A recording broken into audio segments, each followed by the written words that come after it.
আসসালামু আলাইকুম। আমি সারোয়ার হোসেন তারেক। আবারও আপনাদের সামনে আছি।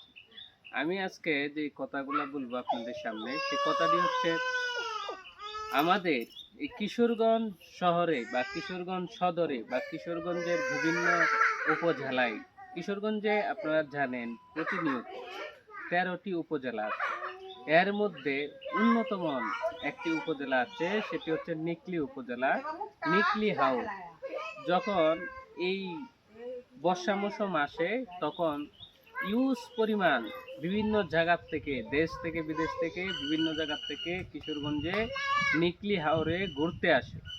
তা আমরা দেখছি যে এই নিকলী হাওরে যখন বর্ষাকাল হয় অনেক সুন্দর দৃশ্য দেখা যায়। পানির মধ্যে এসে আপনারা ঘুরতে পারেন।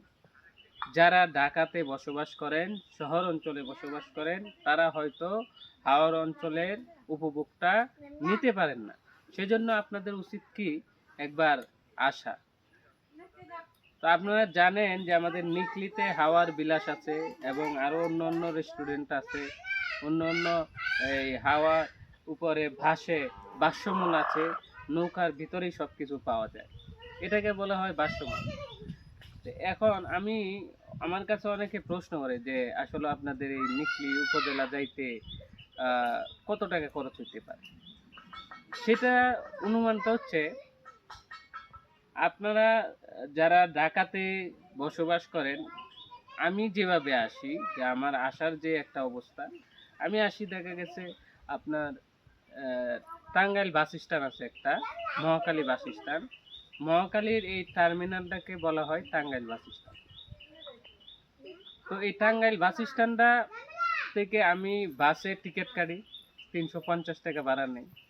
৩৫০ টাকা দিয়ে আমি চলে আসি গাইডাল বাস স্ট্যান্ড। আপনি যদি ওই দিকতে আসতে যদি আপনার অসুবিধা হয়, সেই ক্ষেত্রে আপনি জলসিঁড়ি বাসে উঠতে পারেন। জলসিঁড়ি বাসে উঠলে পরে আপনি কয়টা দিন নামতে পারেন। কয়টা তীর থেকে আবার সিঞ্জি দিয়ে ডাইরেক্ট নিকলী সদরে যাওয়া যায়। আর এদিক দিয়ে যদি আসেন, দেখা যাচ্ছে কিশোরগঞ্জ সদর দিকে আসবেন। কিশোরগঞ্জ সদর দিক থেকে আসলে আপনার এখান থেকে আবার একটা অটো নিতে হবে, অটো দিয়ে আবার একরামপুর আসতে হবে, একরামপুর থেকে আবার সিএনজি বা অটো দিয়ে আবার যেতে হবে কয়রোদের মোড়ে, কয়রোদের মোড় থেকে আবার যেতে হবে কারপাশা, নিকলী, ধামপাড়া, মদলিশপুর, এইদিকে সব লোকেশনে পাবেন।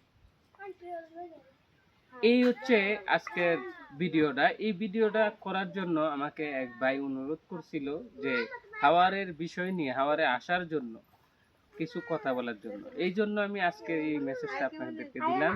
আশা করি অবশ্যই আপনারা আসবেন।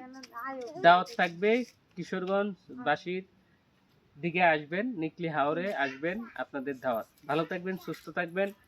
আল্লাহ হাফেজ।